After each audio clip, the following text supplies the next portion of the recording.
Magandang araw mga boss, andito ako ngayon sa Pacific Residence dito sa Taguig.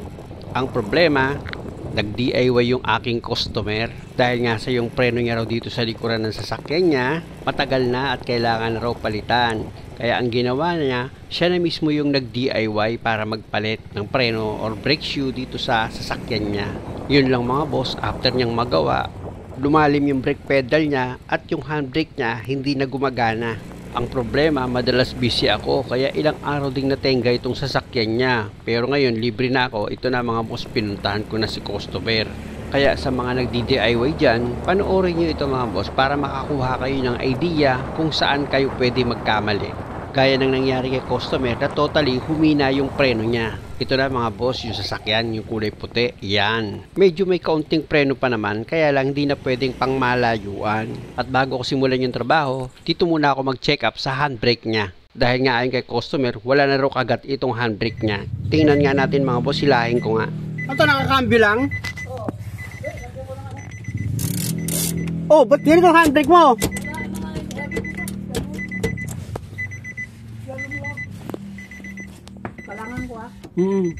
Silipin ko dito sa dulo ng handbrake niya mga boss dahil iniisip ko na yung kable niya natanggal. Kaya lang mga boss, kung makikita nyo, nung hinilak ko, intact naman yung kable niya. Nakalagay naman siya. Kaya ang problema nito, nandun sa brake shoe. Pwedeng dun bumitaw yung kable. Kasi mga boss, hindi ko pa naman nakikita yan eh. Nag-check up pa lang ako. Tinanong ko nga si customer kung ano ba talaga yung ginawa niya dito. Ayun niya, ang sagot niya, pinalitan niya lang daw ito ng brake shoe. Pinalitan mo ng brake shoe? Oo. Teka, alin mo na yung gulong. Tanggalin mo, taas mo muna maigi. Akin pa sa'yo yung gulong niyan. Bakit ko, dati, ako pagpapalit dito, niluwagan ko tapos taas. Kaya hirap ako pagpalit, sabi ko. Tinignan ko, ikaw ba? Teka, may kalso? May kalso? Oo. Oo. May kalso ba yan? Doon, sa harap. Sabi ko, siri, pag nag-ano lang, gulong. Parang sandali lang, ginaganon lang, tinignan ko. Putay ko, naangat pa lang ng konti, sabi ko. Ganito lang pala technique nito. Narinig yung mga boss, ayon kay customer, kapag ako daw ang gumagawa, parang napakadali lang. Totoo naman, madali lang. Kaya lang, minsan, nagkukulang lang naman tayo sa paggawa. Yan lang ang pilitan mo, itong isang side lang na to? Dalawa na pala yung napalitan yung brake shoe. Tanggalin ko na nga itong brake drum. Nako, napakaluwag. Ba't kaya? Ito yung bumukare. Pero wala naman siyang tagas. Magaling ka gumawa eh. Magaling nga. Oo, hanga ako sa'yo eh. Oh, ito, kaya ka magaling gumawa. Tingnan mo. Yung gawa mo, tingnan mo. Ano, may napasikas sa gawa mo? Ano, tingnan mo muna maigi. Para malaman mo yung mali sa ginawa mo. Ay, tumakatanggal ito. Kita mo. Alam mo naman pala eh. Tapos, sobrang galing mo. Hindi ko napansin yan. Ito pa, isa pang kagalingan mo sa paggawa mo. Ayun yung tulso, nakalimutan mo pa. Oh. Dito kay takin mo. Kita mo? Utang ina buhay ito. Uy, huwag mong sasabihin niya masama yun. Sabi ko, ganito ito. Ay, ito pala natanggal, hindi ko napansin. Pero sinauli ko yan eh. Nauli mo? Oo, sinauli ko yan. Kaya nga. Kaya nga, sinauli mo nga, kaya nga tanggal eh, sinauli mo eh. Nakakatawa naman. Mga boss, huwag niyo sasabihin yung salitang PI na buhay to. Alam niyo kung bakit? Yung Diyos ang nagbibigay sa atin ng buhay eh. E di parang siya yung minumura natin. Tandaan niyo, kahit sa kahirapan, matuto tayo magpasalamat sa Diyos, hindi lang sa kaginhawahan. Balik na ako sa trabaho. Para matanggal mo sa pagkakalak itong hold-on cap, gamit ka ng plier. Ipitin mo yan, tsaka mo idiin. Tapos pihitin mo siya, pakaliwa or pakanan para bumitaw siya dito sa hold-on pin. O, kita mo, natanggal ko na itong hold-on cap niya, pati itong hold-on spring. Bali, dalawang hold-on cap yan mga boss, tsaka isang hold-on spring. Kapag dyan ako naghihirap sa ano eh, ito. Napakahirap talaga yung isa uli yan. O, ano, tawag niya eh. Napakahirap ipasok. Sakit na ng kamay ko. Umpisa ako alas 8 tapos alas 3. Stress? Alas 3 ng hapon. Grabe mga boss, ang haba pala ng DIY ni customer. Biro mo, alas 8 ng umaga hanggang alas 3 ng hapon bago niya ito nagawa. Pero okay lang yun. At least meron siyang natutunan ngayon. Gamit itong plier mga boss, tanggalin ko ulit itong hold-on cap sa pagkakalak dito sa hold-on pin. Ayan, tanggal na siya. Pinapakita ko nga pala kay customer yung mali niya. Ito, tingnan mo. Yung kabit mo. Alin ang mali doon rin? Hmm? Alin ang mali? Maraming mali. Tingnan mo, oh, ito, oh. Mali na agad, oh. Oh. Nasa labas, eh. Dapat nandito sa loob. Di ba? Kaya maraming mali. Ay, ganun. Tanggalin ko itong return spring niya dito sa adjuster lever, mga boss. Gumamit lang naman ako dyan ng plier. Ayan, oh. Alin di? Ito, dapat nandito yan. Yan, yan. Hindi ko talaga napansin. Ang problema kasi dito, mga boss, kung makikita nyo, yung adjuster lever niya, hindi niya na-shoot dito sa parking lever. Kaya nung nag-adjust siya ng preno, wala daw tumutunog. After ko maayos yan, kung makikita nyo, ibalik ko na itong return spring niya dito sa brake shoe. Itong kabilang dulo ng return spring nga, nakakalawit yan dito sa adjuster lever. Kaya gamit ako ng plier dyan para ma-connect ko itong return spring dito sa brake shoe. Ayan mga boss, kung makikita nyo. Na-connect ko na itong return spring niya. Tapos, isunod ko naman sa ilalagay dyan itong adjuster niya. Ayan mga boss, yun yung brake adjuster niya. Ayan. Itutusok nyo lang naman yan mga boss. Tapos, pwede nyo na ngayon ibalik sa dati niyang position itong brake shoe.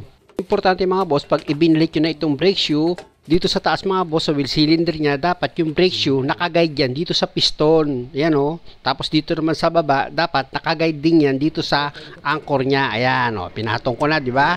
At dito naman sa backplate, pwede mo na ngayon itusok itong hold-on pin niya. Ayan na mga boss, nakita nyo yung hold-on pin, di ba? Lumabas na. Ilagay mo na ngayon itong hold-on cup niya, tapos itong hold-on spring, tapos yung hold-on cup ulit. After nyan, gumamit ka na ng plier, ipitin mo itong hold-on cup, tsaka mo ngayon siya idiin. Tapos yung kamay mo, ilipat mo dito sa likod ng backplate para pag idiniin mo itong hold-on cup, pihitin mo itong hold-on pin niya para mag-lock yan dito sa hold-on cup. Biro mo. Ikaw, seconds lang. Hindi naman. Ako na. Namaga nga sa katulak. Baka naman kulang ka sa ano. Wala talagang Exercise. Yun ang kulang. Tapos dito naman tayo sa isa pang brake shoe mga boss. Itong return spring niya, isabay nyo na yan sa pagkabit. Kung makikita nyo, ikinakalawit ko na yan dito sa isa pang brake shoe. Yan lang mga boss, oh. Pag umigkas siya, ulitin nyo lang. Wala namang problema dun eh. Tandaan nyo, hindi naman tayo perfectong tao. Kaya natural lang na minsan nagbimintis tayo. Pag nailagay mo na itong return spring niya, patong mo na itong brake shoe dito sa guide ng piston mo. Saan yan eh.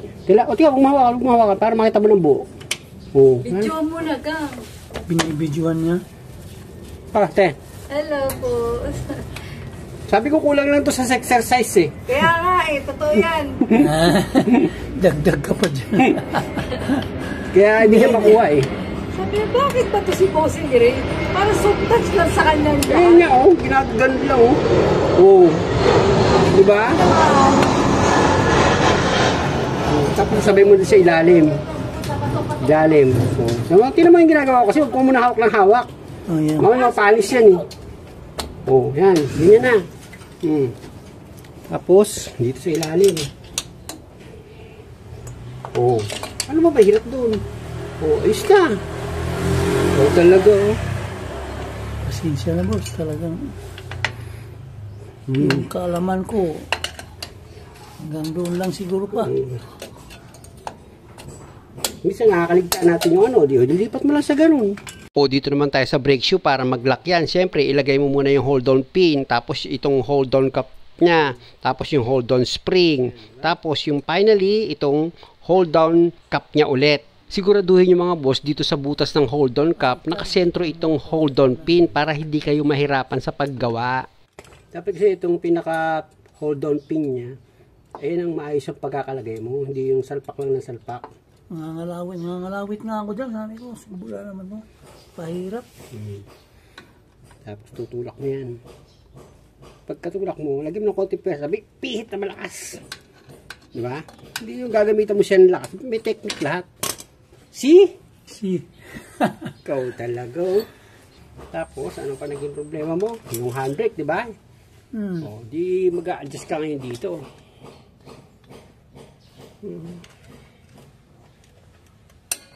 Matutulog na.